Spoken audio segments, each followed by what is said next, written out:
Muy bienvenidos, queridos amigos de Tectón, a una semana más de nuestro programa de formación en la tradición. Formación en la tradición. Hoy tenemos con nosotros a Monseñor Athanasius Schneider, el autor de del Credo, este magnífico catecismo, Credo, Compendio de la Fe Católica, editado por nuestros amigos de Luz de Trento. Credo, Compendio de la Fe Católica, de Monseñor Athanasius Schneider, editado por nuestros amigos de Luz de Trento. Hoy vamos a tener con nosotros a Monseñor Schneider y vamos a hacer un programa monográfico. Como ya saben nuestros seguidores, el programa semanal de formación en la tradición tiene 3 partes. Una primera sección en la que tratamos las lecturas de la misa tradicional, explicadas por los textos de San Agustín y de los Santos Padres. Una segunda sección que dedicamos al catecismo de Monseñor Athanasius Schneider. Estamos explicando la segunda parte, que es la moral, y una tercera sección, que es la historia de la liturgia, de la historia de la teología católica, historia de la teología católica, que estamos explicando la patrística por medio de las catequesis del Papa Benedicto XVI. Hoy vamos a hacer, como tenemos a Monseñor con nosotros, vamos a hacer un programa en ese sentido monográfico con Monseñor, la que vamos a tratar 3 temas fundamentalmente para que él pueda aportarnos la luz y la fe que está divulgando por todo el mundo, con sus obras, con sus viajes, sus predicaciones, sus artículos, sus libros, toda esta gran acción apostólica que como sucesor de los apóstoles, como obispo católico, pues está realizando por toda la tierra. Así que vamos a dar ya la bienvenida a Monseñor Athanasius Schneider. Gracias. Monseñor, muy bienvenido. Bueno, pues muy contentos de poder tenerlo otra vez con nosotros en nuestro canal de Tectón, en este programa de formación en la tradición. Como le decía, hay una sección semanal dedicada por un modestísimo servidor, que soy yo, explicando su catecismo, Credo, Compendio de la Fe Católica. Y también aprovecho para agradecerle el prólogo que escribió para mi último libro, Historia de la Iglesia Católica, volumen 1, Edad Antigua. Se lo agradezco de corazón. Bien, Monseñor, vamos a comenzar. Yo lo que hago en este programa de formación en la tradición, en la segunda sección donde explico su catecismo, pues es muy sencillo, Monseñor. Lo leo y lo intento explicar lo mejor que puedo. Y hoy quiero hacerlo con usted para que sea usted precisamente el que lo explique. En la primera parte del catecismo de Monseñor Athanasius Schneider, que se refiere al credo, en el número 325 dice: ¿cuáles son los títulos especiales de María con respecto a su intercesión por nosotros? Y responde Monseñor: María es a la vez nuestra corredentora, medianera, abogada y madre, por la cual los fieles la llaman con frecuencia Nuestra Señora. Número 326. ¿Por qué María es llamada nuestra corredentora? Nuestra corredentora. Parece, Monseñor, que aquí tuvo una inspiración profética y se adelantó al documento de doctrina de la fe del cardenal Tucho Fernández. Responde Monseñor, número 326. Porque ella cooperó a nuestra salvación, aceptando ser la madre del Redentor, consintiendo a todos sus actos redentores y ofreciendo su vida a Dios en la cruz. Y pasa ahora a citar al Papa Pío XI. El Redentor debía asociar a su madre con su obra. Por esta razón nosotros la invocamos bajo el título de corredentora. Ella nos dio al Salvador, lo acompañó en la obra de la redención hasta la cruz, compartiendo con él los sufrimientos, la agonía y la muerte en los que Jesús dio cumplimiento cabal a la redención humana. Y en el número siguiente, el 327, pregunta Monseñor Athanasius Schneider: ¿por qué María es llamada nuestra medianera? Y responde: porque Dios, al darnos a Jesús a través de ella, nos ha dado todas las gracias por medio de ella.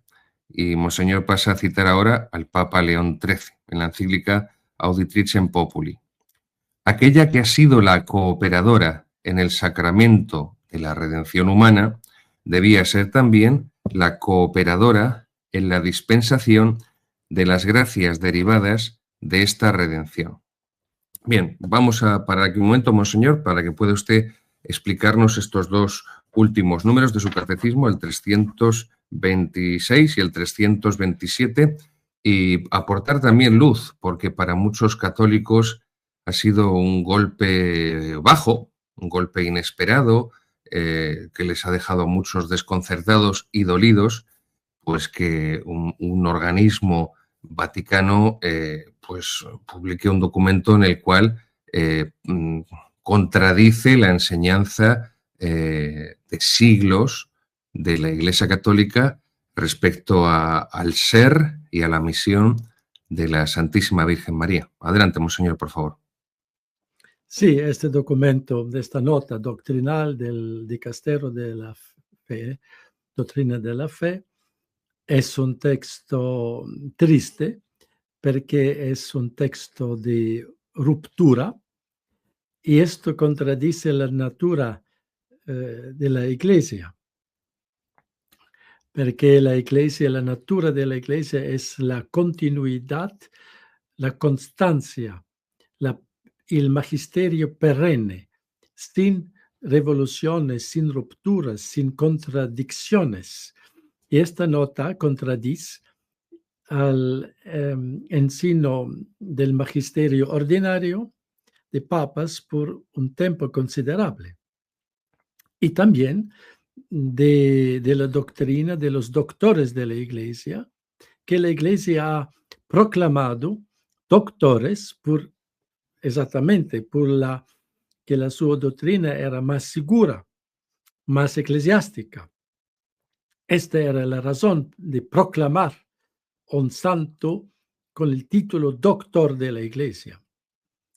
Entonces tenemos doctores de la Iglesia que han explícitamente hablado y usado el título de corredentora, medianera de todas las gracias, San Alfonso, San Bernardino de Siena, San Bernardo de Claraval y aún el último doctor de la Iglesia, San Juan Enrique Newman, Cardenal Newman, ha defeso el título corredentora contra un anglicano.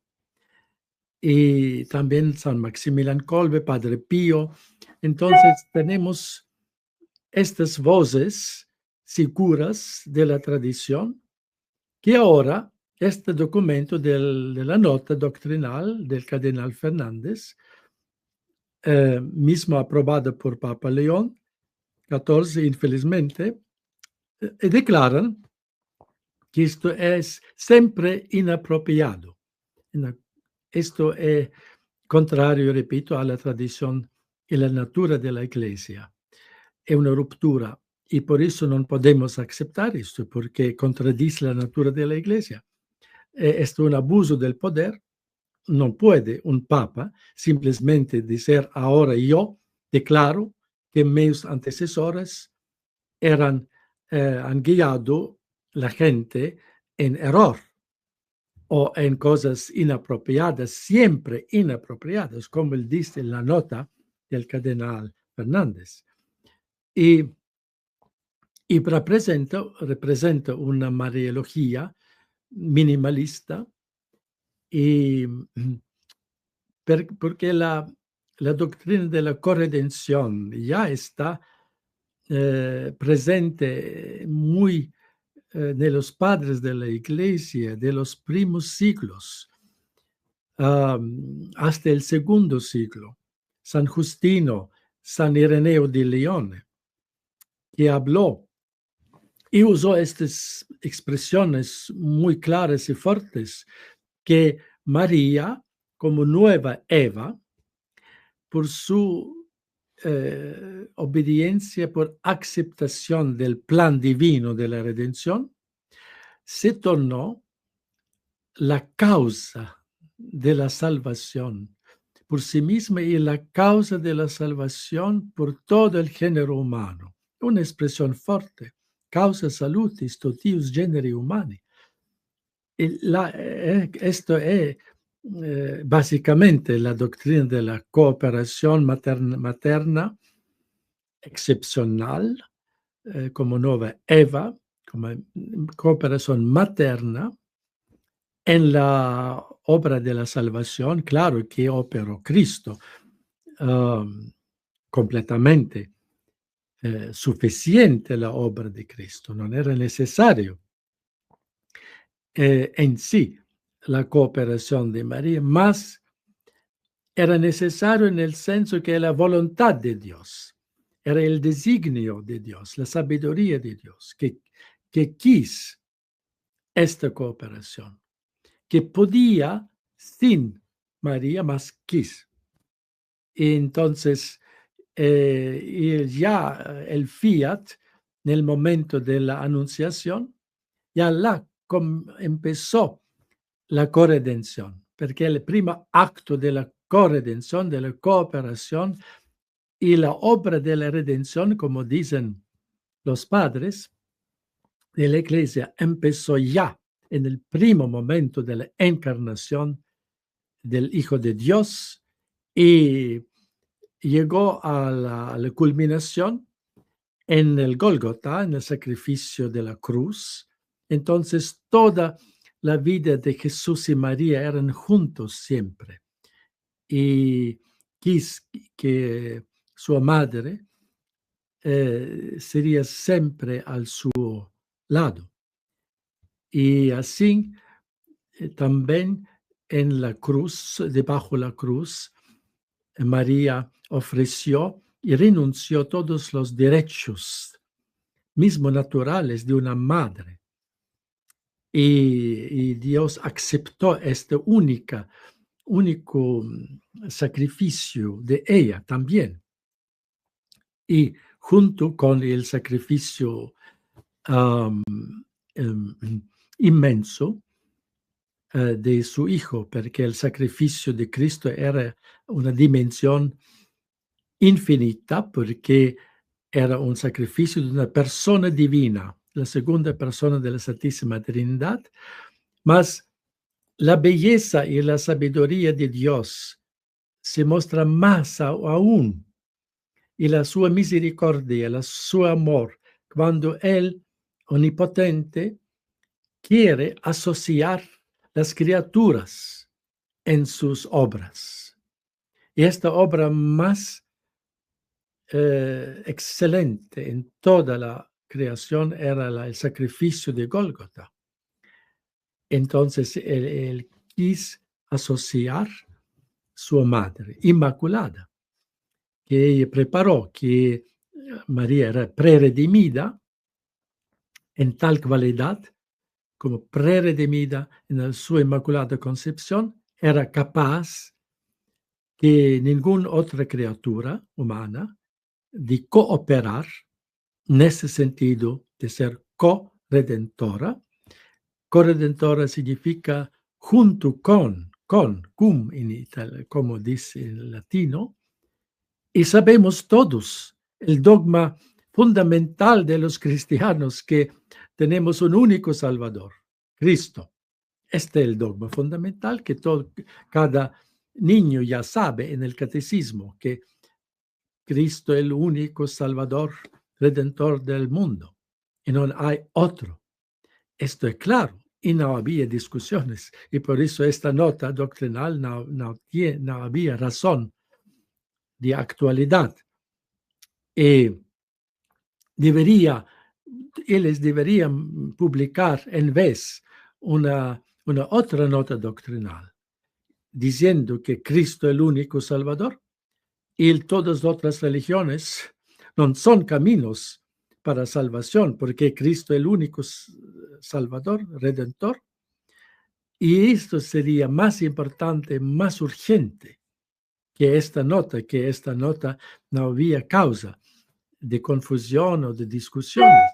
Por eso esta nota es más parece una motivación ideológica, protestantizante de bajar la mariología para agradar a los protestantes.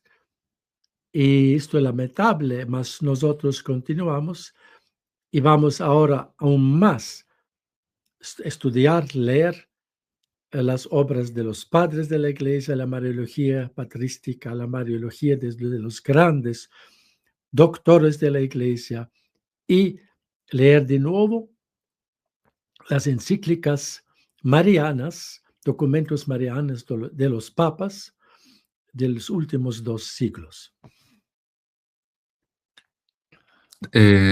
Creo que acierta de pleno, Monseñor, cuando habla de esa intención de fondo protestantizadora que lleva a borrar, a aislar, a apartar a la Santísima Virgen María de la centralidad subordinada que tiene en el dogma católico, y ese deseo protestantizante es evidente. Me llama la atención que esa perseverancia en la protestantización de la Iglesia cuando el mundo protestante, al menos el mundo protestante liberal, como se ha podido ver en Inglaterra con la nueva papisa, hace aguas por todos sitios, y eso ya lo vio el cardenal Newman, que usted citaba hace ya más de un siglo, y por eso salió corriendo de los anglicanos y se hizo católico. Pero también ha hecho usted referencia, Monseñor, a un concepto, a una noción clave del documento que no puede pasar por alto, y es ese término inapropiado, inapropiado.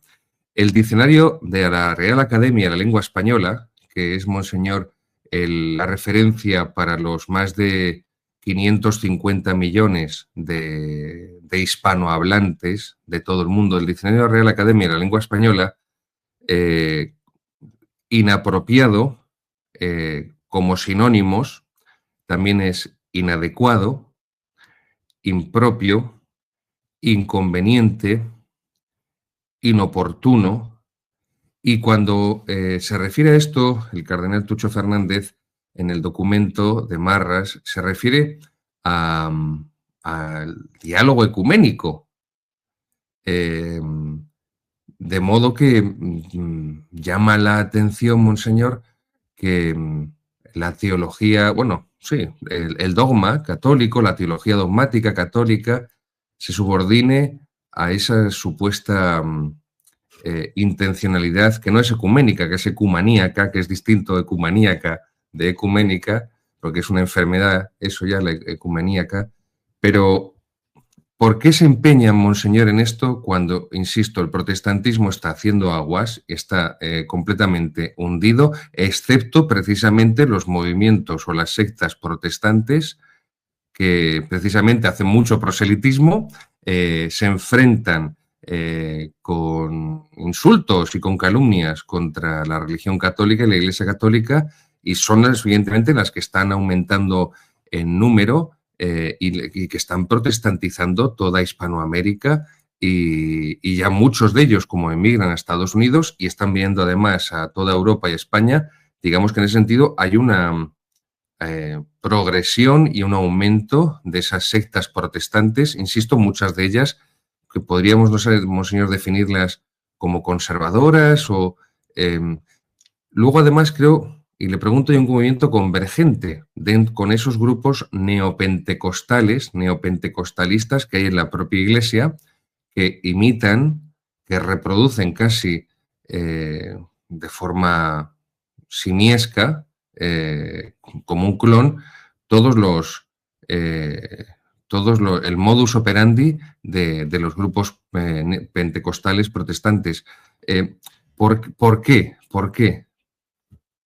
Entonces, yo pienso esta motivación ecuménica, claro que hacia los protestantes oficiales, como conocemos, la iglesia anglicana o luterana, que ya en gran parte completamente mundana, entonces adaptada al mundo, incrédulo y quasi neopagana, io podía decir.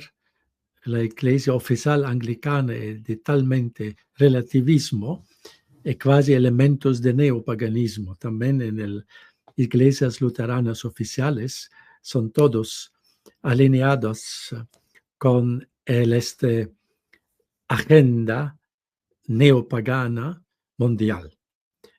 Y entonces los otros, así llamados sectas fundamentalistas, que usted ha mencionado, los pentecostalistas, son más agresivas, anticatólicas, hostiles, y para ellos claramente no es dirigido este documento. Yo pienso que más en el fondo también es una intención de adaptar la fe católica siempre más al espíritu de este mundo. No solamente en la Mariología, mas tenemos visto en la liturgia, en la pastoral, en aceptar estas agendas de las élites políticas mundanas, como la nueva religión ecológica, la gender ideología, el homosexualismo, con bonitas, bellas palabras, más todo es en engano, para simplemente adaptarse al mundo incrédulo y al espíritu del neopaganismo, naturalismo.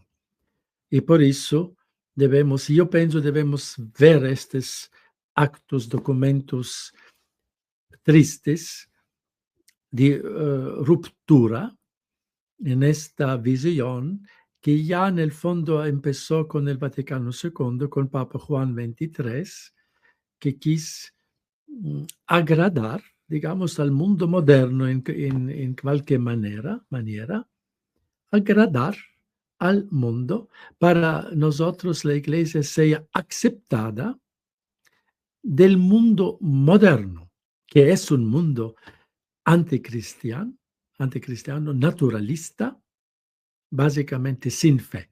No podemos, nunca podemos agradar el mundo sin fe, nunca va a aceptar el Evangelio.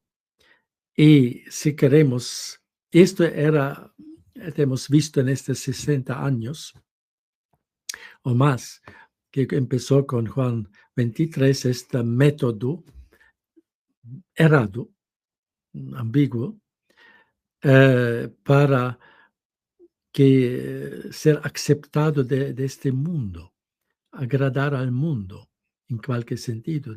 Y no solamente, no engañamos el mundo para Cristo, mas al contrario, nos diluimos, disminución del Evangelio, de la clareza del Evangelio, de la fe católica apostólica y del celo misionero. Esto todo yo pienso la Iglesia debe reflexionar profundamente y sinceramente, honestamente, estos pasados 60 años, este método erróneo de querer adaptar el lenguaje de la fe al gusto, a la moda del tiempo. Esto nunca los apóstoles hicieron y esto nunca puede producir frutos, como vemos hoy. Sigue diciendo usted, Monseñor, en el Catecismo, Credo Compendio de la Fe Católica, número 328, ¿cuál es el significado propio de los títulos corredentora y medianera? Estos títulos de ninguna manera ponen a María en un plano de igualdad con Jesucristo, el Divino Redentor. Es que esto está clarísimo, como usted decía antes, hasta para un niño de primera comunión, aunque no sepa, no conozca conceptos teológicos. Hay una diferencia infinita entre la persona divina de Jesucristo y la persona humana de María. Estos títulos hacen referencia a la participación única de la Madre del Redentor en la obra de la redención, pero de forma subordinada a su Hijo Divino. Cita ahora a Juan Pablo II en la encíclica Redentoris Mater de 1987. Por esta plenitud de gracia y de vida sobrenatural, estaba particularmente predispuesta a la cooperación con Cristo, único mediador de la salvación humana, y tal cooperación es precisamente esta mediación subordinada a la mediación de Cristo. En el caso de María se trata de una mediación especial y excepcional. Pienso humildemente, monseñor, que detrás de este documento del cardenal Tucho Fernández hay un desconocimiento absoluto de la metafísica en el sentido de los grados del ser y, por lo tanto, de los grados de la operación, como decía usted, de la operación con la cooperación del ser. Y pienso también que hay también una negación implícita protestante, por lo tanto, de las obras, y por eso ¿cómo decirlo? Ese centrarse supuestamente bajo capa de ortodoxia en la unicidad de la salvación de Jesucristo operada por el Verbo encarnado, rechazando, despreciando, marginando la operación que aportan también las obras de la Santísima Virgen María en esa operación. Yo, por poner también, monseñor, un poco un granito de arena, tanto a nivel filosófico, metafísico, como a nivel de historia de la teología con el protestantismo, creo que esto está ahí. Dígame si me equivoco y soy un conspiranoico o no hay cierto olor a esto también. No, yo estoy de acuerdo con usted y esta observación es muy acertada porque debemos ver las raíces de este pensamiento. También este documento de la nota, yo también ya pensaba como usted, intuir un espíritu en el fondo protestantizante, porque el típico espíritu de Lutero y de los protestantes es que Dios hace todo solo. Sola gracia, sola escritura, solos Christus, sin nada de cooperación, sin nada de mediación, ni menos los sacramentos. También Martín Lutero ha rechazado los sacramentos como medios de gracia, de cooperación en ese sentido con Dios, que ha establecido la jerarquía, el sacerdocio ministerial, que también Lutero ha rechazado. Y también con este sentido también María como materna medianera. Entonces, si se ve esta tendencia protestantizante también, claro.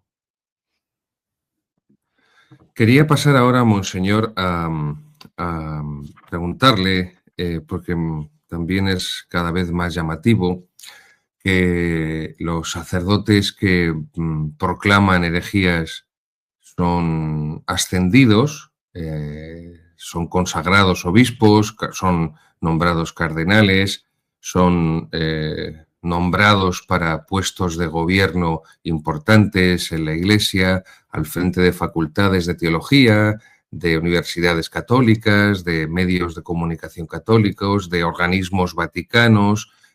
Bueno, hay una promoción, creo que también esto es innegable, de personas que defienden la heterodoxia a puestos decisivos importantes en el gobierno de la Iglesia. A propósito, quería leer el canon, el Código de Derecho Canónico, el canon 378, que dice lo siguiente respecto a la elección de los obispos. Se entiende por extensión mucho más en la de los cardenales. Dice, canon 378, parágrafo 1. Para la idoneidad de los candidatos al episcopado se requiere que el interesado sea, 2 puntos. Primero, insigne por la firmeza de su fe, buenas costumbres, piedad, celo por las almas, sabiduría, prudencia y virtudes humanas, y dotado de las demás cualidades que le hacen apto para ejercer el oficio de que se trata. Segundo, que sea de buena fama. Tercero, de al menos 35 años. Cuarto, ordenado de presbítero desde hace al menos 5 años. 5. Doctor o al menos licenciado en Sagrada Escritura, Teología o Derecho Canónico por un instituto de estudios superiores aprobado por la Sede Apostólica o al menos verdaderamente experto en esas disciplinas Y el parágrafo 2 del canon 378 habla de que el juicio definitivo sobre la idoneidad del candidato corresponde a la sede apostólica. Es evidente que la sede apostólica, que al final tiene la última palabra, y la congregación de obispos, los candidatos idóneos, un buen número de ellos, monseñor, no reúnen estas condiciones. Pero esto no es de ahora, monseñor. Bueno, aunque empezó a multiplicarse los casos en el pontificado del Papa Francisco, pero también ocurría antes del Papa Francisco. Es como el Vaticano II, tiene muchas culpas, pero no todas. Y el pontificado del Papa Francisco tiene muchas culpas, pero no todas. ¿Por qué? Mi analogía, monseñor, un tablero de ajedrez. ¿Por qué desde el Concilio Vaticano II el tablero de ajedrez está evidentemente invertido hacia... Bueno, invertido, inclinado, pero cada vez la inclinación se parece más a una inversión hacia un perfil episcopal y un perfil sacerdotal, que son los promovidos en las diócesis, de pastores, de funcionarios eclesiásticos, vamos a dejarlo ahí más bien, porque no tienen espíritu de apostólico, sacerdotal, católico, que son claramente personas de inclinación sodomítica, para empezar, muchos de ellos. Segundo, muchos de ellos también con traumas psicológicos, con una gran inmadurez afectiva y psicológica, no distinguidos por una vida especialmente virtuosa, de oración, de cultivo espiritual, hombres que tampoco tienen una gran formación, y si alguno tiene una titulación, porque ya sabe que esto de los títulos hoy en día no sirve de mucho, hay que demostrarlo, pero tampoco hacen gala de que sean personas académicamente solventes, con una formación rigurosa, y que luego evidentemente son claramente de inclinaciones modernistas y liberales. ¿Por qué llevamos 60 años, salvo algunas excepciones en el pontificado de Juan Pablo II, muy pocas, alguna también en el de Pablo VI, muy pocas, algunas en el de Juan Pablo II, muy pocas, alguna más en el de Benedicto, pero tampoco demasiadas, porque ni siquiera se busca un consenso, monseñor, que haya una especie de 50-50 o 40-60, ni siquiera eso, más bien se busca un 80-20 o un 90%-10, pero cada vez, por eso decía el tablero, cada vez está más inclinado, porque cada vez se busca más ese perfil de clérigos que tienen una visión absolutamente subjetiva y relativista sobre la moral católica, sobre el dogma católico, sobre la liturgia católica y sobre la disciplina canónica. Sí, yo pienso esta situación que usted ha mencionado ahora es una de las llagas, vulnus más profundos del cuerpo místico de Cristo en nuestros días. Los obispos cardenales indignos, sin fe, mundanos, naturalistas, capellanos del mundo de hoy, capellanos de la ideología mundial. Esto ya empezó, todas las cosas males empiezan con una raíz pequeña y después se desenvuelve.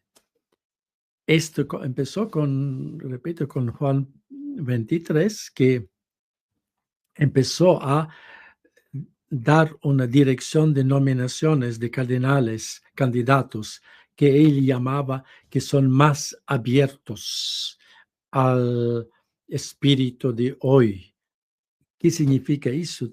Muy vago, muy ambiguo. Entonces, eran escogidos candidatos que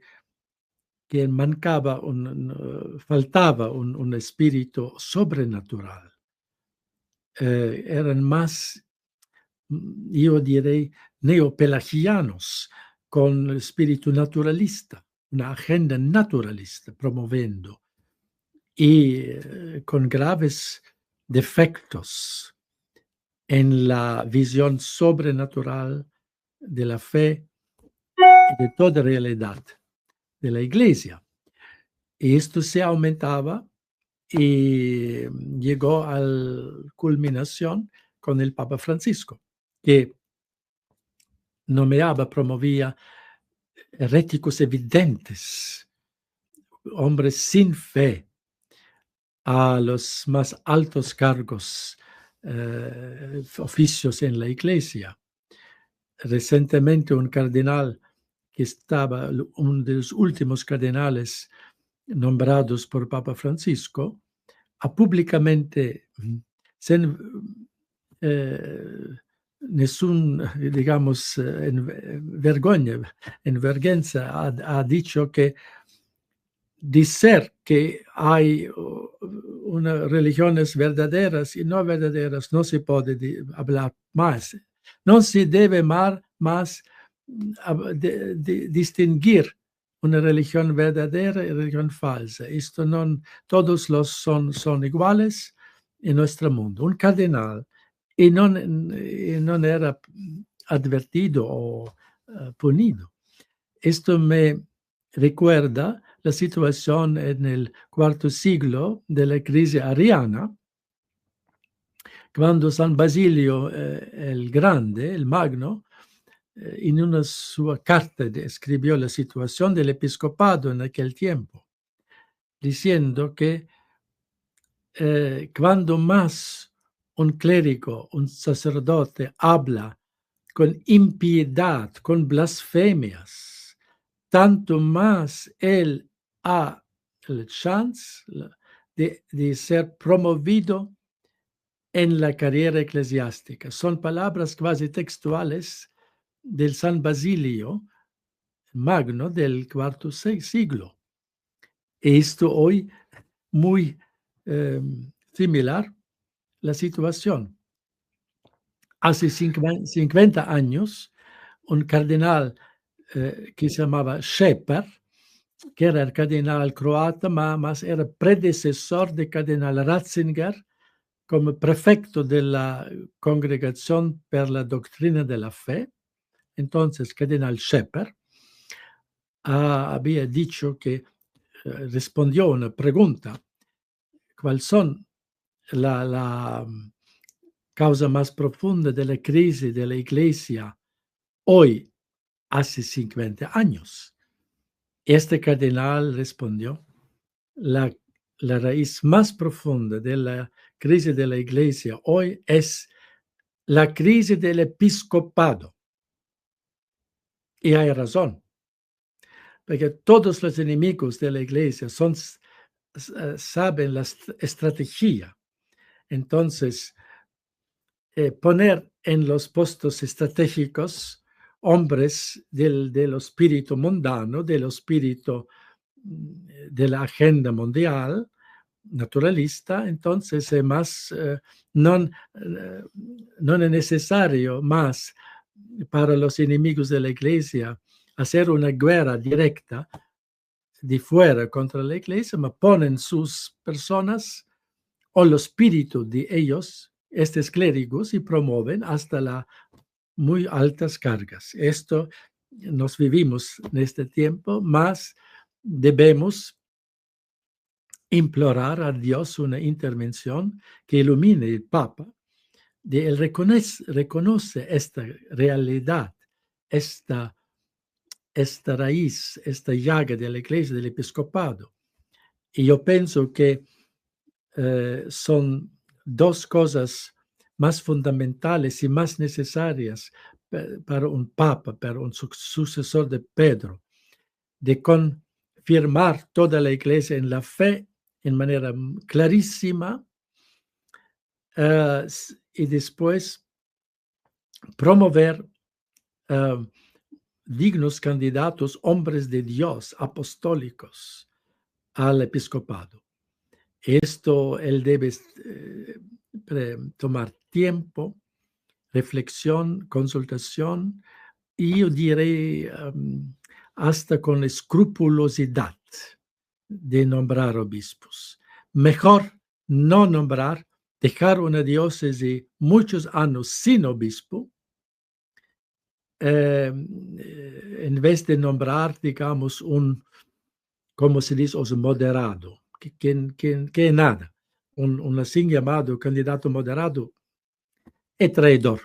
Va a traer Cristo y va a dejar todos sus enemigos entrar.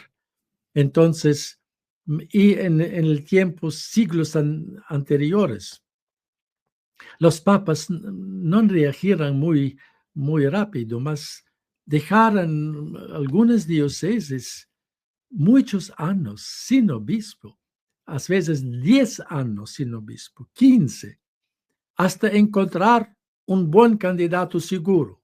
Y esto era el método de los papas buenos en la experiencia de la iglesia, porque mejor que el pueblo conserva la fe, a veces mejor que el obispo mismo, un obispo no digno, un obispo naturalista, sin un obispo colaborador con el régimen del mundo ideológico.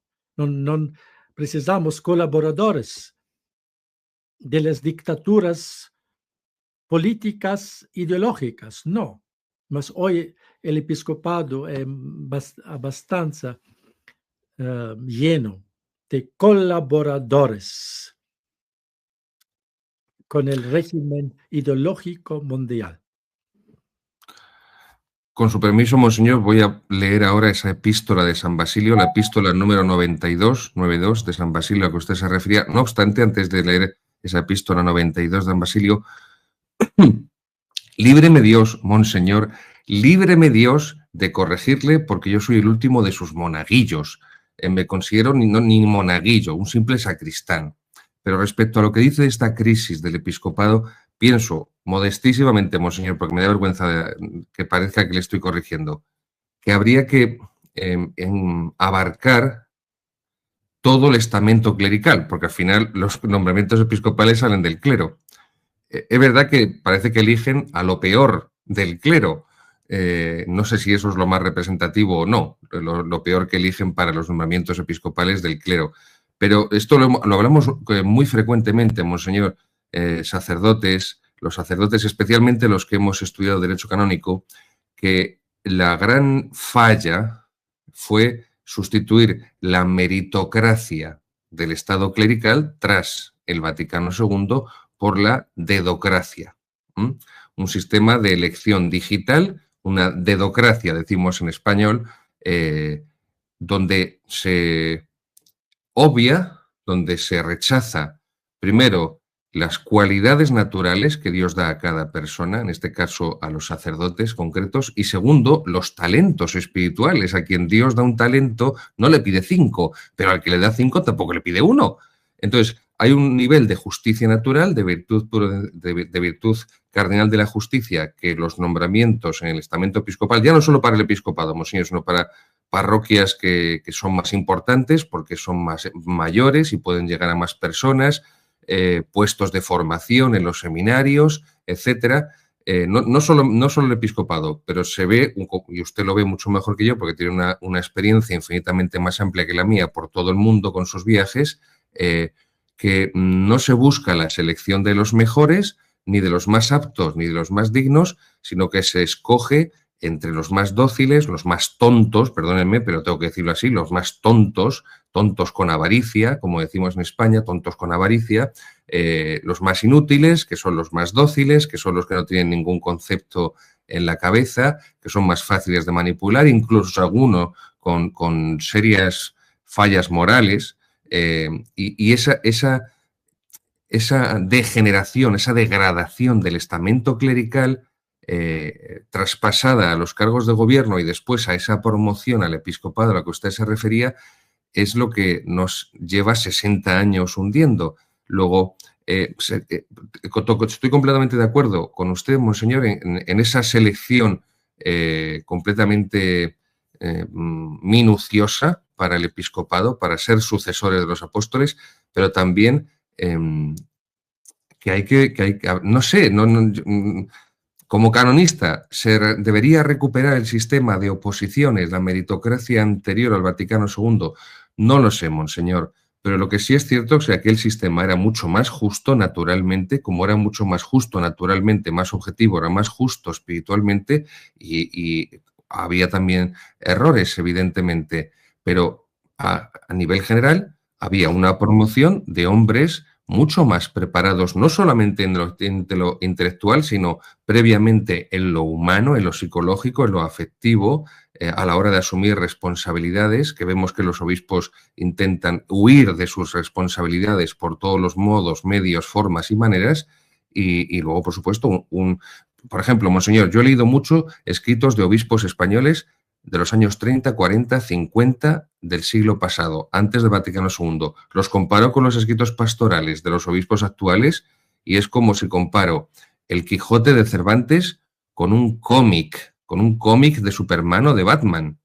¿Qué solución habría para elevar el nivel intelectual, moral, espiritual, humano del clero para que de ese clero reformado, elevado, pudieran de ahí ser escogidos estos obispos idóneos a los que se refería el derecho canónico y usted? Primera cosa, deben ser hombres firmes en la fe católica. Yo prefiero que un hombre, un sacerdote simple, firmísimo en la fe, sobrenatural, hombre de oración, de piedad, y claro, con cualidades naturales, una sana, un hombre maduro, efectivamente, un hombre de Dios, que un doctor en teología. Mejor. Así eran los padres de la iglesia.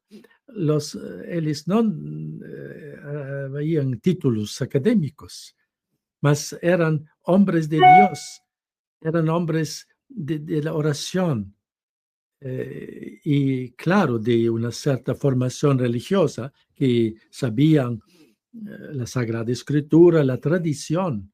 Entonces, estos sacerdotes deben ser escogidos que son firmísimos en la fe y prontos de sacrificar todo, mas no hacer compromiso ningún en la fe. Mejor perder todo, y la carrera, el título, todo, mas no voy a hacer ningún compromiso en la fe católica.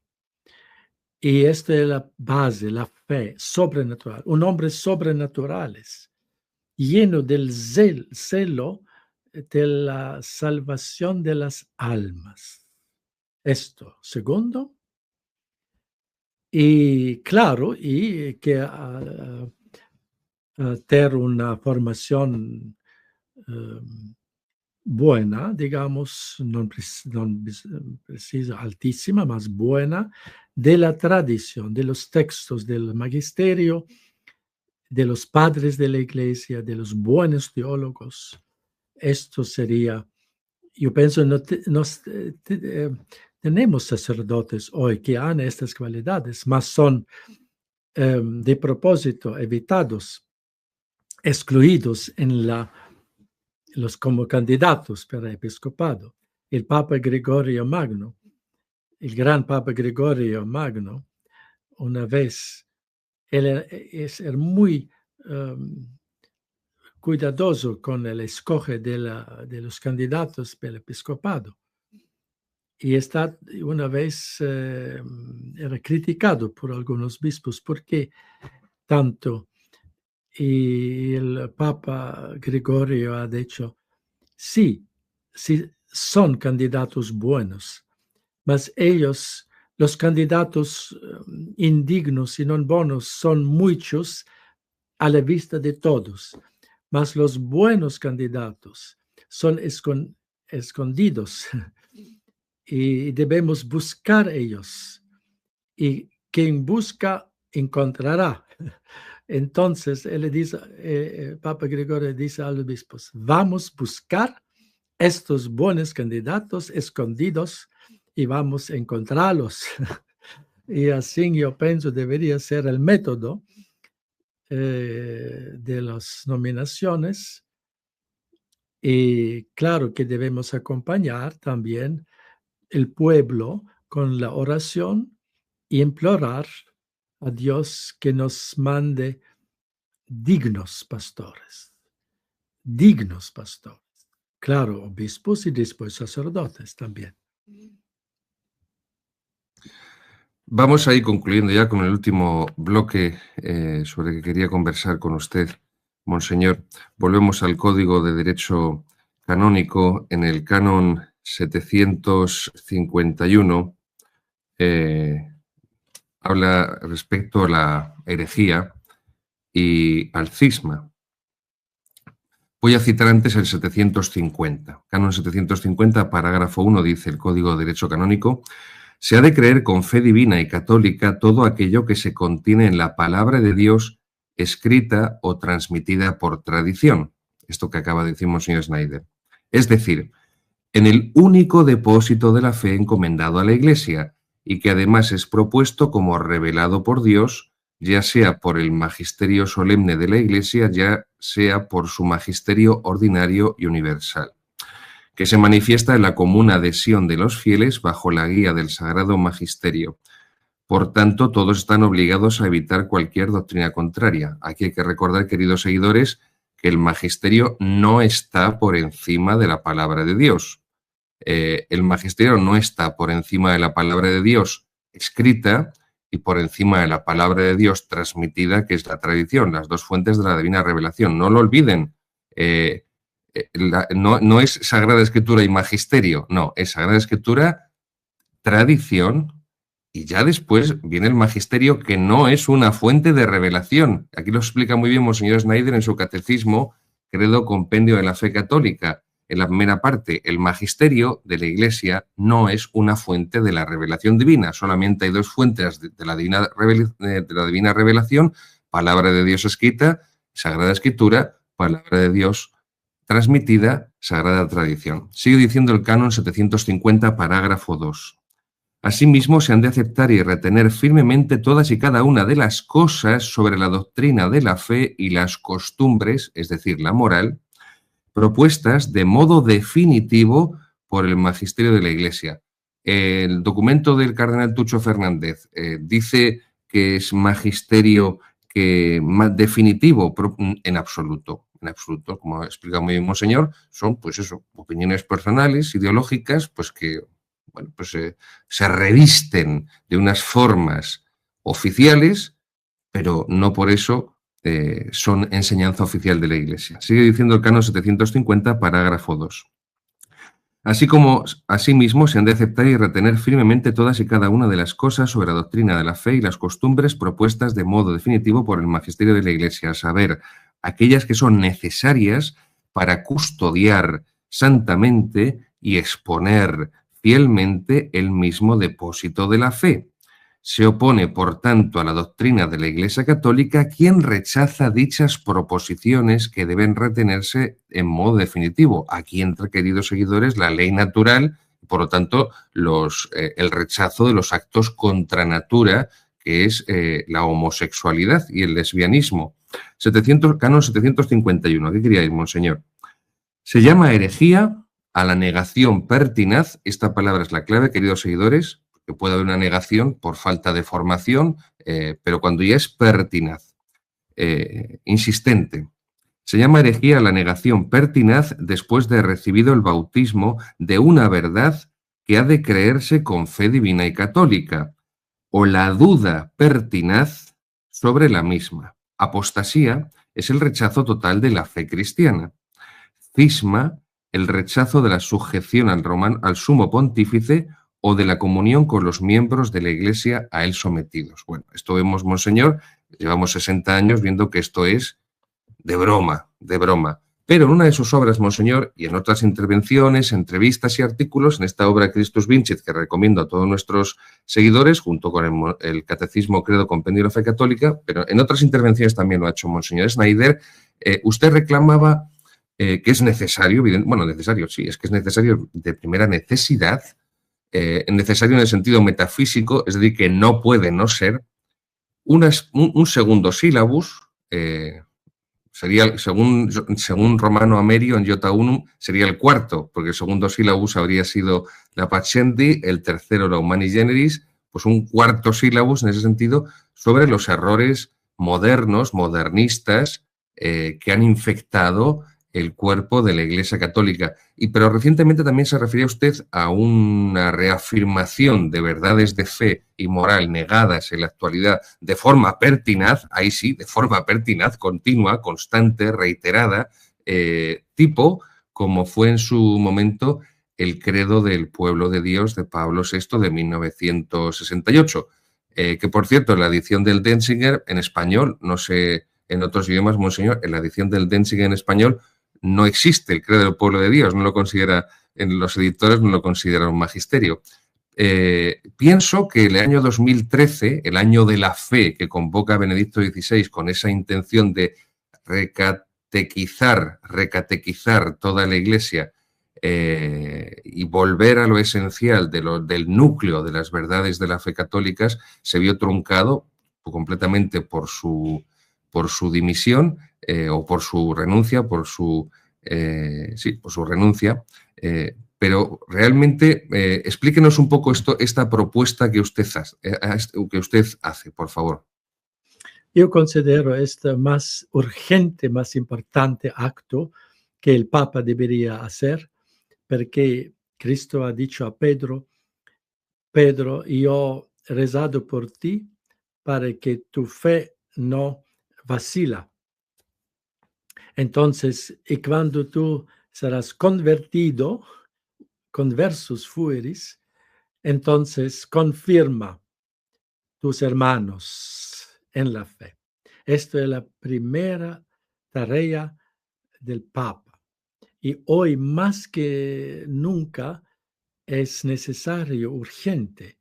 Y yo pienso que el Papa podría hacer con forma más apta, oportuna, en la forma de una professio fidei o confessio fidei, similar al credo del Pablo VI en 68, más con una forma más explícita y minuciosa que el credo, de breves sentencias, quasi como un sílabo más en forma positiva, diciendo que nosotros confesamos o profesamos que, y mencionando estos errores más difusos en nuestros tiempos.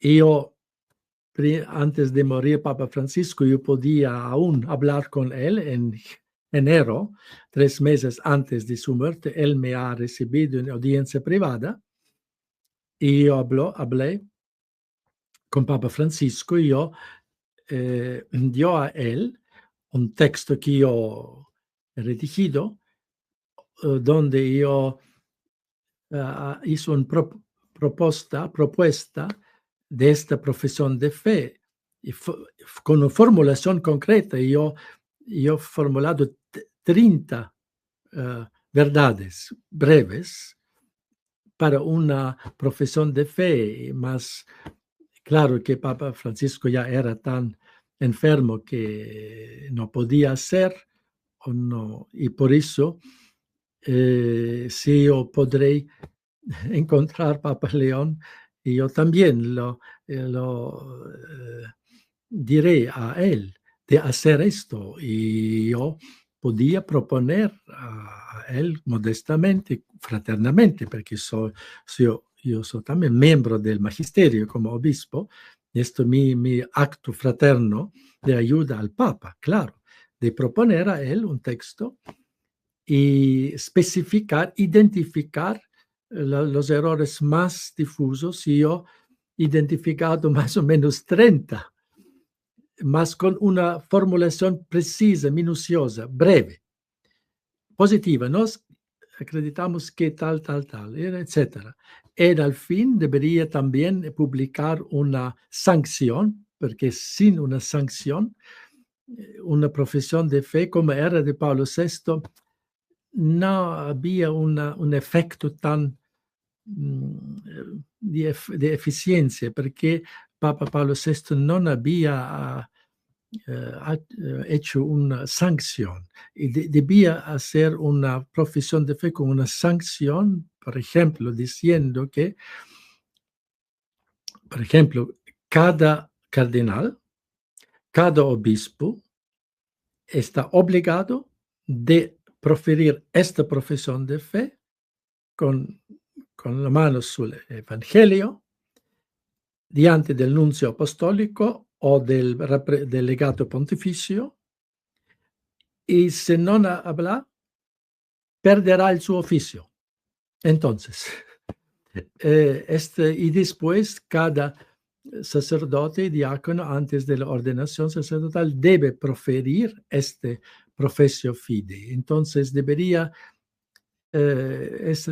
ser divulgado con una eficiencia también. Y yo pienso que sería un acto más urgente, más beneficiente para toda la Iglesia y toda humanidad también. Otros que buscan la fe, también no católicos, protestantes y otros, podían ver cuál es la verdad católica, cuáles son. Y podían también ser un instrumento también misionario, pienso, evangelizador, una tal professio fidei o confessio fidei. Recemos para que Dios ilumine Papa León, que él pueda reconocer la necesidad de esto. Y precisamos simplemente implorar a él esta gracia. Mas un día certamente llegará el momento cuando Roma, la sede de Pedro, que es la Cátedra Veritatis, de nuevo proclamará con toda clareza la toda verdad católica. Esto sin duda llegará. Y esta es nuestra esperanza. Y continuemos, entre tanto, con fidelidad, con alegría de nuestra fe católica, y agradecemos a Dios que nos ha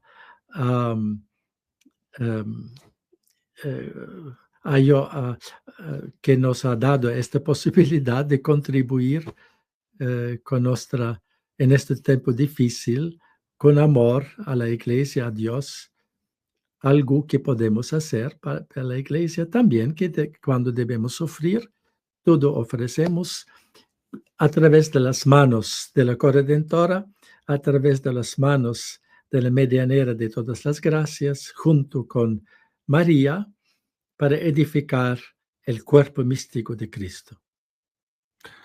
Muchísimas gracias, monseñor. Bueno, lo que usted propone es una conjunción entre lo que era el juramento antimodernista de San Pío X y lo que es el credo del pueblo de Dios de Pablo VI, mejor formulado. He comprendido. Monseñor, no le quito más tiempo. Ahora cuando se marche voy a leer ya tranquilamente para nuestros seguidores la epístola 92 de San Basilio Magno, a la que usted se refería. Le agradezco de corazón que, pues, el tiempo que nos ha dedicado, que venga a nuestro canal de Tectón, que colabore con nuestra escuela de pensamiento católico melchorcano y que, en definitiva, le agradezco de corazón, monseñor, que usted sea un referente, para tantos fieles y que sea un referente también para tantos sacerdotes que nos sentimos huérfanos espiritualmente. Y creo que no hago ningún juicio temerario cuando le digo que solamente en el cielo usted podrá ver, señor, monseñor, tanto bien que hizo a tantas almas por mantener alzada la bandera de la tradición y por indicarnos los medios sobrenaturales a través de los cuales Jesucristo volverá a reinar en su iglesia, volverá a reinar en la tierra. Monseñor, si nos puede dar su bendición, por favor. También gracias a usted, Padre Gabriel, por su apostolado de la fe y todos sus amigos también. Dominus vobiscum. Cum spiritu tuo. Et benedictio Dei omnipotentis, Patris, et Filii, et Spiritus Sancti descendat super vos et maneat semper. Amén. Viva Cristo Rey. Viva. Hasta pronto, monseñor. Muy bien, queridos amigos, vamos a acabar la faena, ¿no? Como se dice en las corridas de toros, vamos a acabar la faena. No queríamos, no quiero quitarle más tiempo a monseñor, que sé que tiene muchísimas ocupaciones. El apostolado que hace este hombre es increíble, con sus, insisto, con sus libros, sus artículos, sus entrevistas, los viajes apostólicos que hace, retiros, ejercicios espirituales a sacerdotes, a seglares, fieles, a religiosas, apoyando comunidades. Bueno, es un nuevo San Atanasio, no cabe la menor duda que es un nuevo San Atanasio. Bien, a la epístola a la que se refería Monseñor Schneider es la número 9292 de San Basilio Magno. Les insisto tanto para que la busquen ustedes, que no solamente me la escuchan a mí ahora leer en el vídeo o en el audio, sino que la busquen, que está todo y en internet, y la puedan leer y releer tranquilamente. Está escrita en el siglo IV,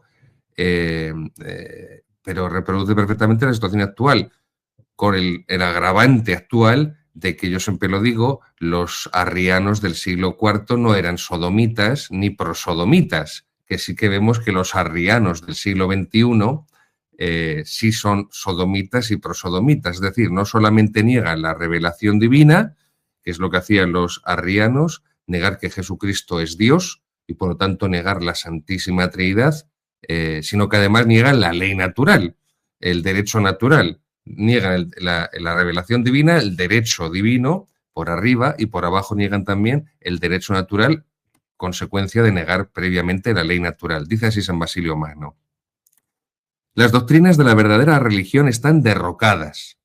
Derrocadas. Ojo, atención a los verbos. Yo lo he buscado también el original, creo que es latino, no recuerdo mal, el original latino, y para ver cómo se perfilaban los verbos. Pero sí, las doctrinas de la verdadera religión están derrocadas. No dicen olvidadas, silenciadas, no, derrocadas. Un sinónimo, abolidas. Las leyes de la Iglesia están en confusión. La ambición de hombres que no temen a Dios se apresura a ocupar altos cargos en la Iglesia, y el cargo elevado ahora es conocido públicamente como el premio de la impiedad. Tela marinera. El resultado es que cuanto más blasfema un hombre, más apto lo considera la gente para ser obispo.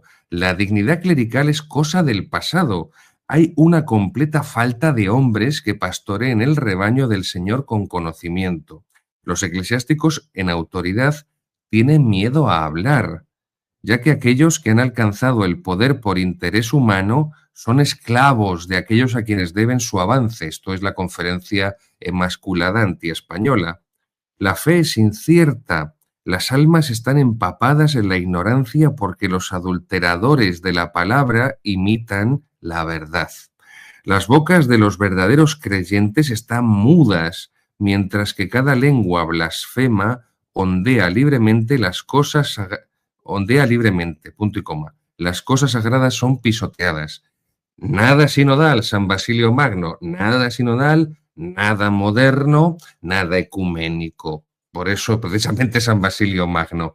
Esto es un retrato de pastores, de clérigos de la crisis arriana del siglo IV. Ojo, hay una cosa que los historiadores de la Iglesia saben, ahora que he estado, llevo 6 años preparando este manual, trabajando, estudiando, leyendo muchas fuentes, muchas colecciones, muchas obras, fuentes primarias, fuentes secundarias, para poder escribirlo. Hay un detalle de la crisis arriana del siglo IV que muy pocos historiadores de la Iglesia escriben. Y no es porque no lo conozcan, porque lo conocen todos.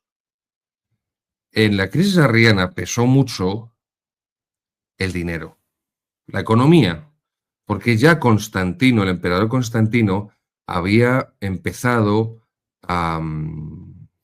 aparte de devolver a la Iglesia todos sus bienes, año 313, Edicto de Milán, se reconoce al cristianismo como religio lícita, religión legal, y por lo tanto el emperador Constantino le devuelve todos los bienes que se le habían confiscado durante las persecuciones de los emperadores, ¿no? Esas 10 persecuciones de los emperadores, desde Nerón en el año 64.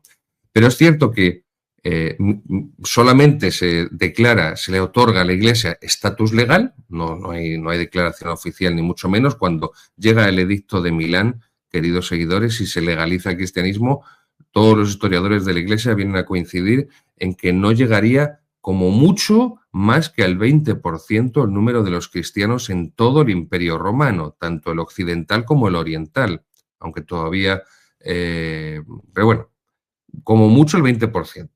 Pero sí es cierto que Constantino empieza a favorecer económicamente a la Iglesia. Y una de las cuestiones dentro de ese favorecimiento económico es a los sacerdotes y a los obispos, pues especialmente a los obispos. Les declara exentos de una serie de impuestos, de una serie de cargas fiscales, aparte de otras medidas que tomará. Pero esto tuvo mucho peso, y estudiándolo concienzudamente, y en muchos autores lo veía cada vez con mayor claridad, tuvo mucho peso en la herejía arriana, mucho, la cuestión económica. Porque cuando el emperador se hace arriano, o cuando empieza a favorecer a los arrianos, pues como el caso es de Atanasio, o también le sucedió a San Hilario Poitiers con Juliano Apóstata, defender el credo católico de Nicea, defender la divinidad de nuestro Señor Jesucristo, suponía,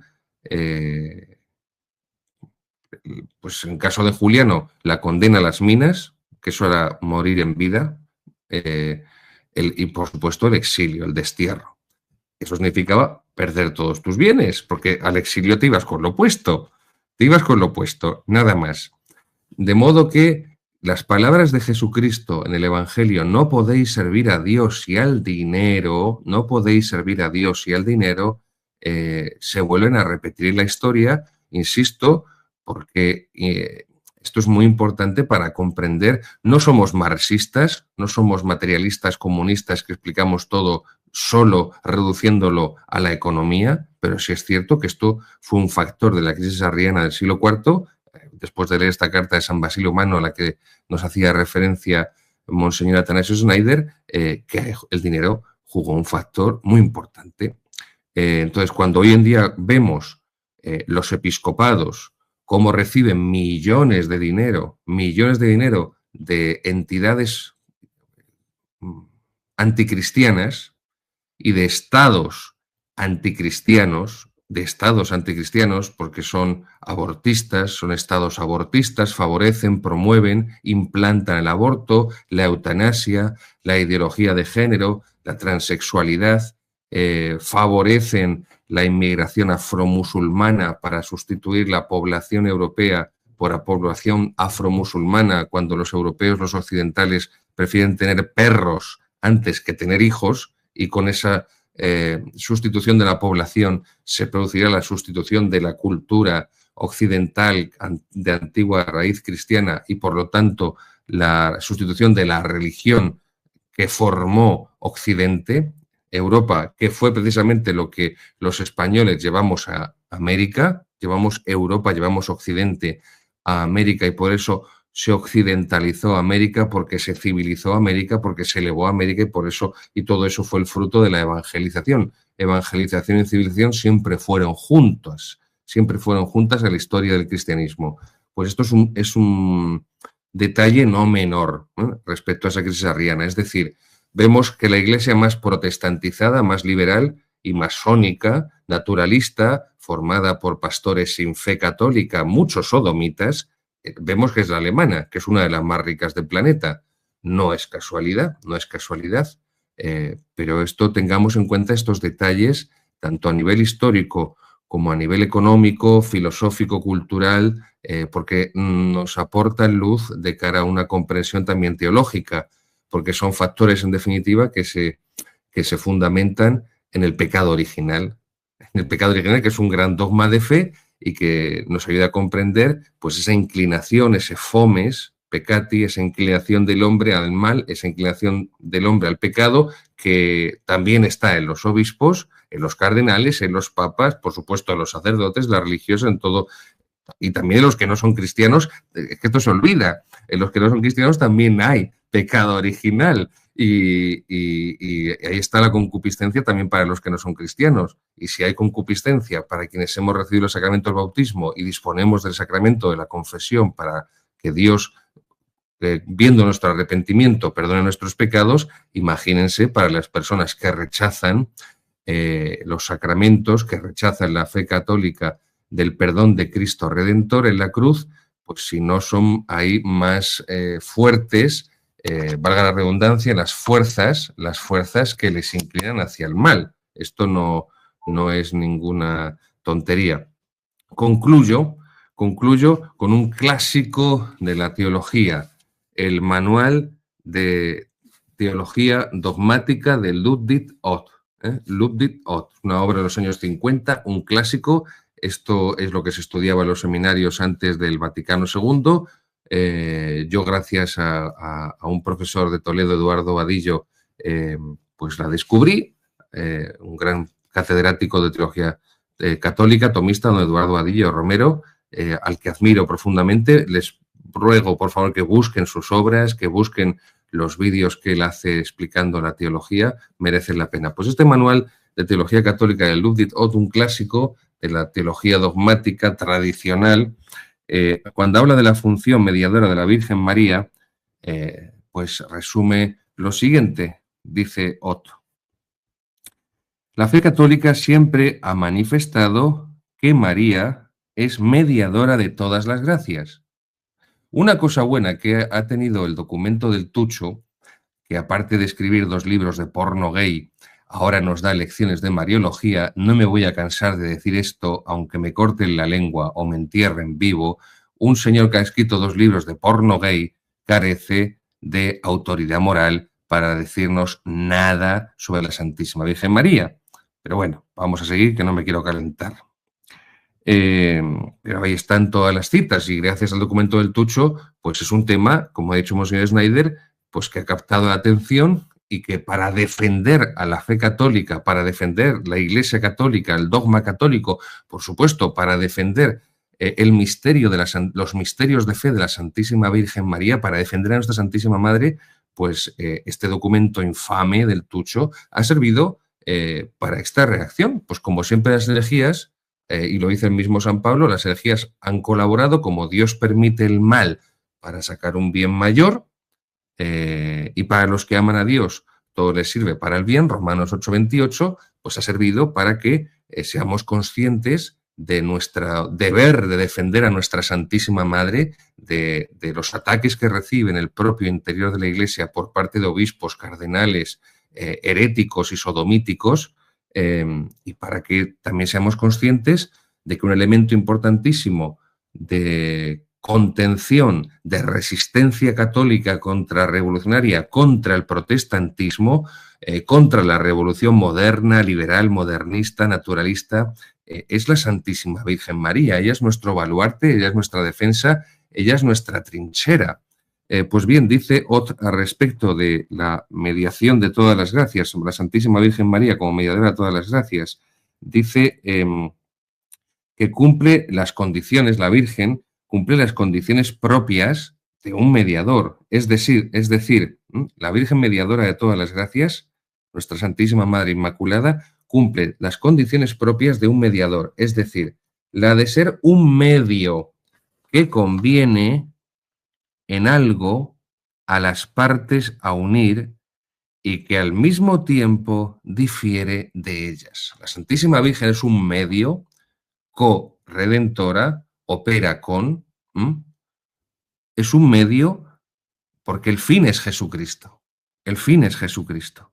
Luego es un medio porque evidentemente, como dice muy bien, con esta lógica aplastante que tenía la teología tradicional católica, porque la teología Nouvelle Théologie es sentimentalismo y es poesía absurda, ilógica, irracional, pues dice, es un medio que conviene a algo, a las partes, y que al mismo tiempo difiere de ellas. Claro, una cosa puede servir de medio entre dos elementos distintos en la medida en que esa cosa no es uno de los dos elementos, sino hay una fusión, hay una unión. La Santísima Virgen María, como muy bien decía en su catecismo, Credo Compendio de la Fe Católica, Monseñor, como es una persona humana, no es una persona divina. Jesucristo tiene naturaleza humana y naturaleza divina, perfecto Dios y perfecto hombre, verdadero Dios y verdadero hombre, sí, pero es una sola persona, la persona del Verbo encarnado, la persona de la segunda persona de la Santísima Trinidad, el Hijo de Dios eterno, porque si no Jesucristo sería un esquizofrénico, como siempre os digo, ahora soy Dios, ahora soy hombre, ahora soy hombre, ahora soy Dios. No es un esquizofrénico, esquizofrénicos son... bueno, no quiero decir nombres que me voy a encender. Ya me entendéis, ya nos conocemos, ya nos vamos conociendo todos. Pues bien, esa es la unión, o sea, mejor decir, esa es eso es lo que ejerce la Santísima Virgen como mediadora de todas las gracias, la función de unir las partes, de unir a Dios con los hombres.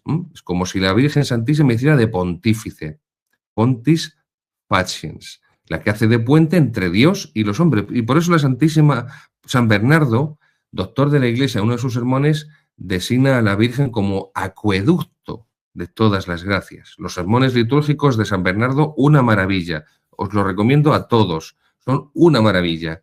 El juglar de Santa María Virgen, San Bernardo, el juglar de Santa María Virgen, no como otros que escriben libros porno. 2, no 1, 2. En fin. Pues así la llama San Bernardo, acueducto de la divina gracia, porque hace de mediadora, porque une a Dios con los hombres, y por eso media entre Dios y los hombres, es el medio, no el fin, insisto, que es Jesucristo, el Hijo de Dios, para alcanzarnos las gracias que necesitamos para nuestra salvación. Esto es lo católico. El documento del Tucho, pues es Lutero. Bien, sigue diciendo Ott. Por ser madre de Dios, la Virgen es diferente de las criaturas. ¿Es persona humana? Sí, pero no es una mujer más, como decía el Papa Francisco, que era una mujer más, una discípula. Sí, es discípula, pero María no es una cualquiera, no es una más, no es una mujer más, es la Inmaculada Concepción, es la Virgen perpetua, es la Madre de Dios, es una mujer más. Luego media entre Dios y los hombres, porque no es una mujer más normal y corriente, pero tampoco es Dios.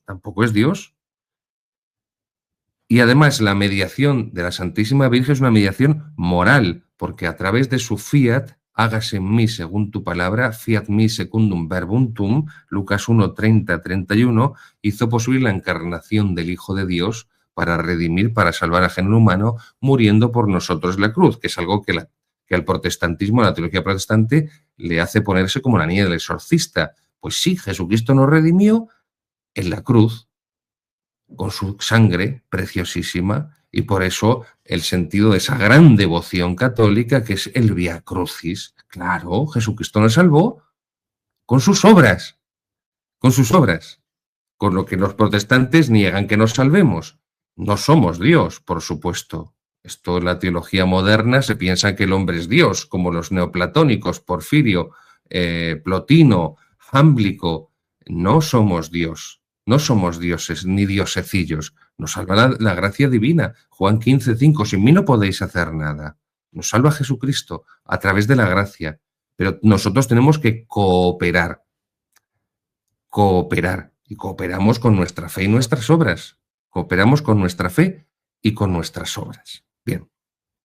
La Sagrada Escritura, sigue diciendo Ludwig Ott, Manual de Teología Dogmática, publicado por la editorial Herder, no habla directamente del papel mediador de la Virgen, tampoco habla de la asunción en cuerpo y alma a los cielos, el último dogma mariano que proclamó Pío XII en 1950, o 54, ya no me acuerdo, si fue 50 o 54, título de memoria.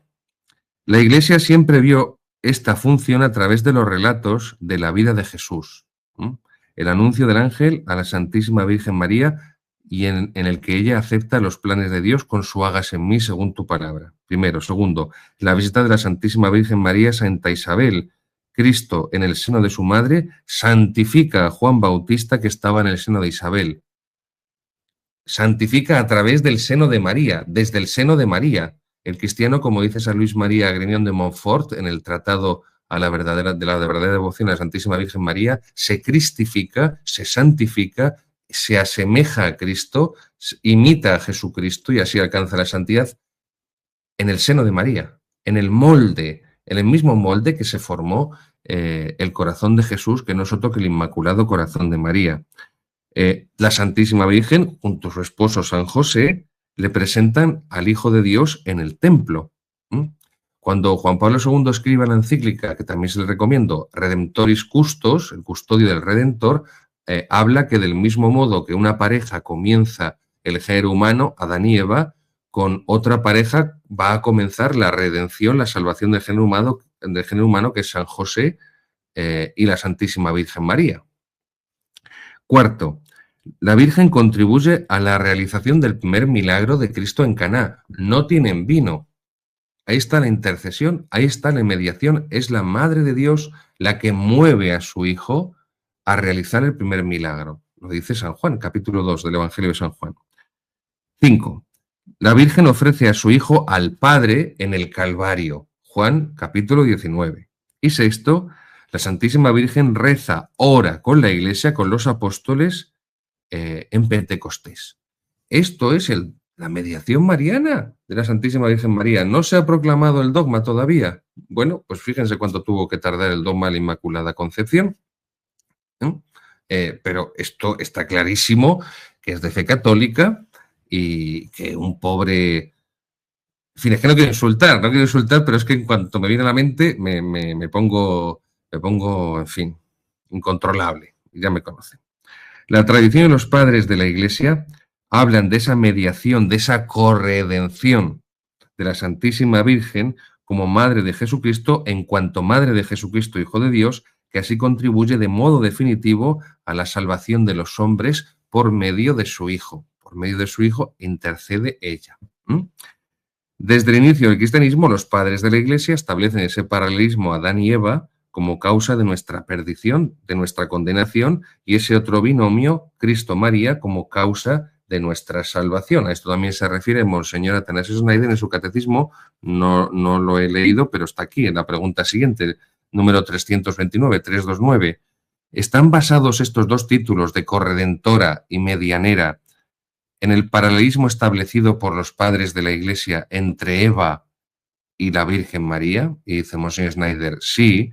Es verdad que el primer hombre y la primera mujer nos hicieron mucho daño, pero gracias a Dios, por otro hombre y otra mujer, todo lo que se había perdido nos ha sido devuelto. Por eso decimos en el pregón pascual esa frase de San Agustín, feliz culpa que nos mereció tal Redentor. Parecía más congruente que como ambos sexos contribuyeron a la ruina de nuestra raza, está citando Monseñor Schneider un sermón de San Bernardo, parecía más congruente, más justo, que como ambos sexos contribuyeron a la ruina de nuestra raza, ambos debían participar en la obra de la reparación, porque es que la redención es una reparación. Estos términos de reparación, sacrificio, horrorizan a la teología moderna, liberal, modernista, la Nouvelle Théologie, que está contaminada prácticamente la totalidad del cardenalato, del episcopado de ella, y no digo ya los seminarios.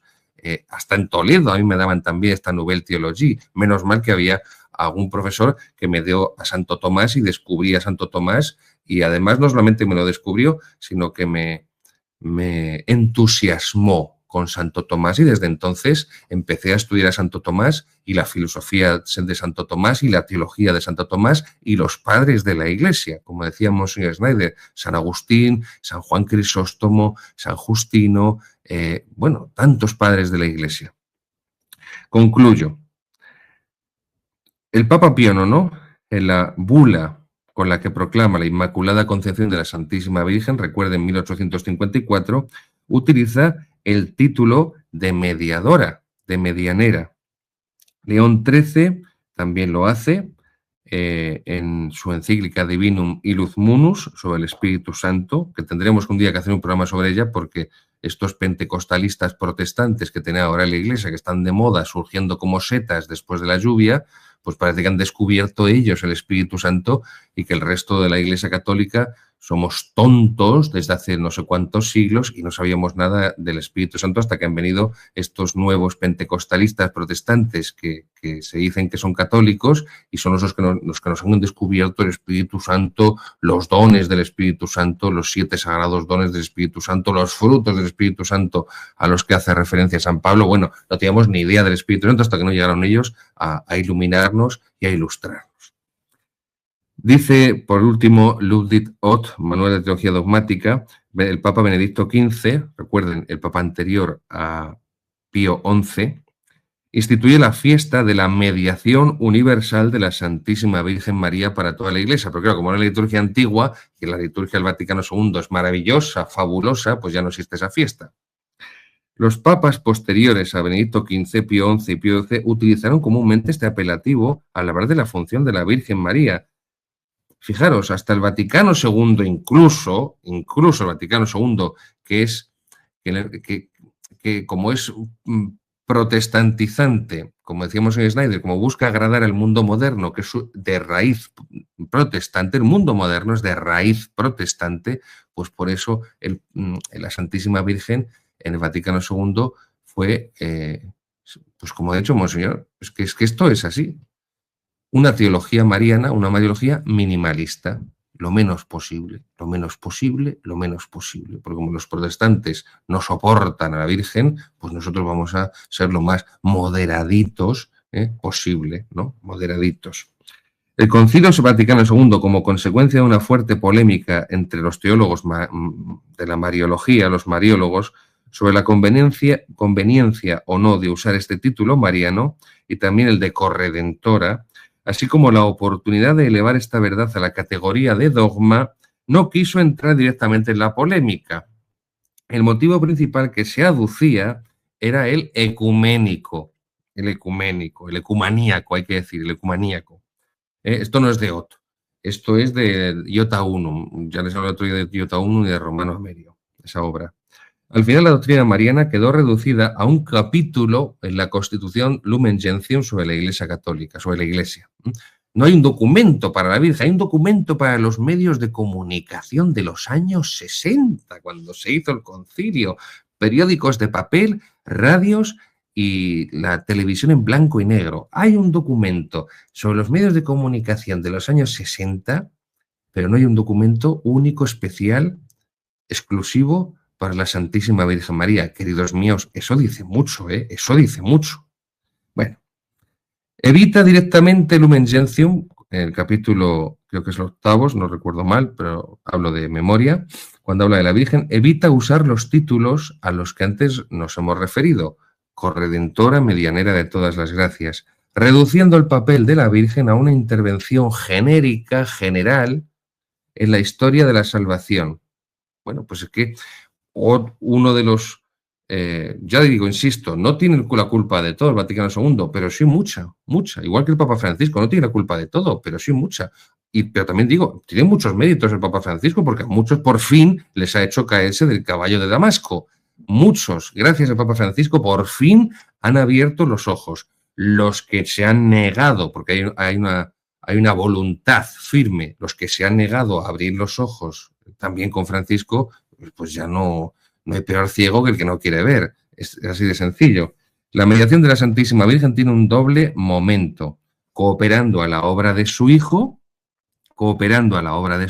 ya hemos hecho referencia antes a esos 6 puntos, y un segundo momento que es la distribución de la gracia divina conseguida por Él para todos los hombres.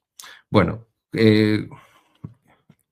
con esto creo que queda completado toda esta doctrina católica de la corredención mariana, del papel de María como mediadora de todas las gracias, con la enseñanza católica de la tradición y de la Sagrada Escritura de siempre, no el modernismo. Hemos podido escuchar a Monseñor Atanasio Schneider, que ha puesto mucha luz sobre la situación actual de la Iglesia, también con esto, la cuestión de los nombramientos, de la elección de los cargos de gobierno para el episcopado y demás. Y hemos podido, por supuesto, pues aprender, que de esto se trata formación en la tradición, de formarnos y de aprender, que ustedes con cada programa puedan decir que han aprendido algo más que antes no conocían, o lo que conocieran han podido profundizar en ello, ahondar en ello. Queridos amigos, no olviden Historia de la Iglesia Católica, volumen 1, Edad Antigua, páginas contrarrevolucionarias, el prólogo que ha tenido a bien dedicarme Monseñor Athanasius Schneider. Ahí tienen el enlace para la compra del libro. Les envío a todos un gran abrazo. Les ruego que recen por mí, a la Santísima Virgen Corredentora, medianera de todas las gracias. Les recuerdo la próxima presentación de esta obra en Barcelona, en la calle Bailén número 10, en el Convento de los Dominicos, el sábado 29 de noviembre. Sábado 29 de noviembre a las 18 horas en Barcelona, en la calle Bailén número 10, el Convento de los Dominicos. Pocos días después será en Madrid. Todavía no les voy a insistir porque no quiero liarles con un lugar y con otro, con un día y con otro.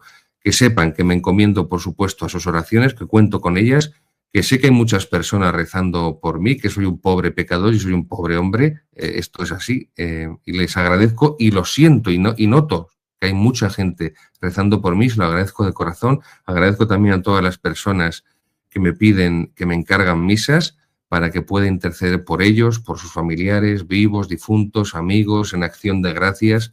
Les doy las gracias también por poder ejercer esa función mediadora y por lo tanto también corredentora que tiene el sacerdocio católico, haciendo presente la redención, la salvación de Jesucristo a través de, en este caso, el santo sacrificio del altar, el santo sacrificio de la misa, el mayor acto de culto, el mayor acto de la fe cristiana, como decía Benedicto XVI citando a bueno, en fin, no voy a citarle. La misa es, o la liturgia es, el dogma rezado, el dogma rezado. Queridos contrarrevolucionarios, queridos amigos de toda la gran civilización hispánica, queridos todos de este refugio, de este islote de la tradición católica, que no es ni mucho menos el único, hay muchos otros, que no es ni mucho menos el mejor, hay otros muchísimos infinitamente mejores que nosotros. Nosotros intentamos aportar nuestro granito de arena, pues a todos los que aquí estamos en la resistencia católica contrarrevolucionaria, tradicional e hispánica, me despido con la bendición. Benedicat vos omnipotens Deus, Pater et Filius et Spiritus Sanctus. Amén. Viva Cristo Rey.